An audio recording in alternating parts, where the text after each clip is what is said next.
వెనక్కి వెళ్ళిపోండి.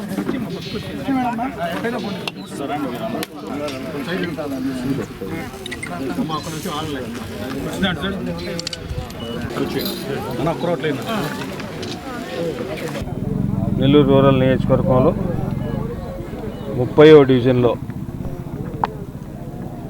ఎన్నో సంవత్సరాలుగా ఎదురు చూస్తున్న వాటర్ ట్యాంకు మరియు ఏదైతే బ్యాలెన్స్ మిగిలిందో పైప్ లైన్, ఈ రెండు పనులకు కూడా దాదాపు 4,80,00,000 రూపాయలతో ఈరోజు స్థానికంగా ఉన్న కూటమి నాయకుల సమక్షంలో స్థానిక ప్రజల చేతుల మీదుగా శంకుస్థాపన చేసుకోవడం జరిగింది.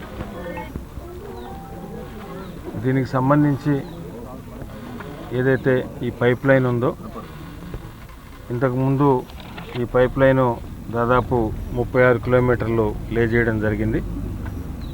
బ్యాలెన్సు 9.5 కిలోమీటరు పైప్ లైను, అదేవిధంగా 1200 KL వాటర్ ట్యాంకు, ఈ రెండు నిర్మించడానికి ఈరోజు మనం శంకుస్థాపన చేశాం. ఈ వాటర్ ట్యాంకు పూర్తయ్యి బ్యాలెన్సు 9.5 కిలోమీటరు పైప్ లైన్ పూర్తయితే పూర్తిగా వైఎస్ఆర్ నగర్ కానీ, కుమ్మరగుంట కానీ, అదేవిధంగా మంజులమ్మ కాలనీ, ఈ 3 ఏరియాలకు కూడా వాటర్ సమస్య లేకుండా తొలగిపోతుందని మీ ద్వారా ప్రజలందరూ కూడా తెలియజేస్తున్నాం. ఈ వర్క్ కంప్లీట్ కావడానికి 9 నెలలు, అప్రాక్సిమేట్లీ 6 నెలల నుంచి 9 నెలల లోపు వర్క్ పూర్తి చేస్తారని తెలియజేస్తూ, అదేవిధంగా ఈ కూటమి ప్రభుత్వం అధికారంలోకి వచ్చిన తర్వాత గౌరవ ముఖ్యమంత్రి శ్రీ నారా చంద్రబాబు నాయుడు గారు, డిప్యూటీ సీఎం పవన్ కళ్యాణ్ గారు, యువనేత నారా లోకేష్ గారి ఆశీస్సులతో, గౌరవ ప్రధానమంత్రి నరేంద్ర మోడీ గారి సహాయ సహకారాలతో నెల్లూరు రూరల్ నియోజకవర్గంలో శాసనసభ్యులు శ్రీధర్ గారి ఆధ్వర్యంలో ఎన్నో అభివృద్ధి కార్యక్రమాలకి మనం శ్రీకారం చుట్టడం జరిగింది.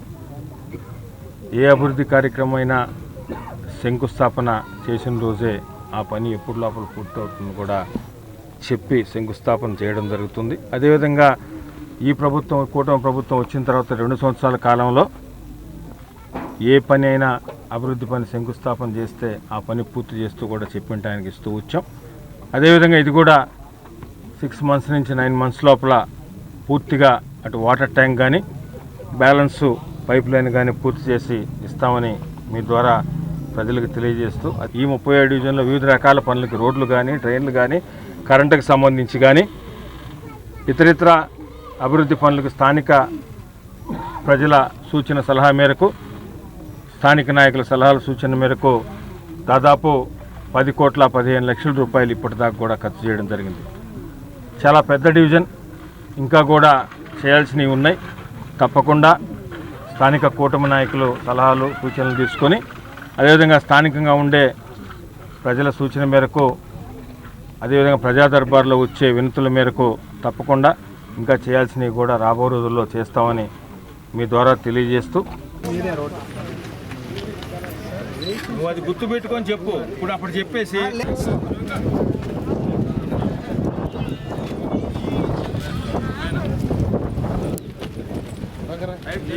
నువ్వు లేసామి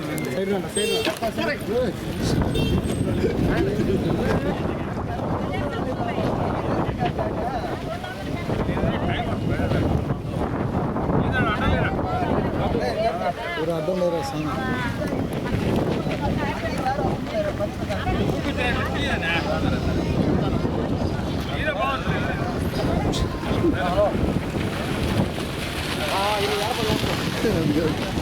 తెలుగు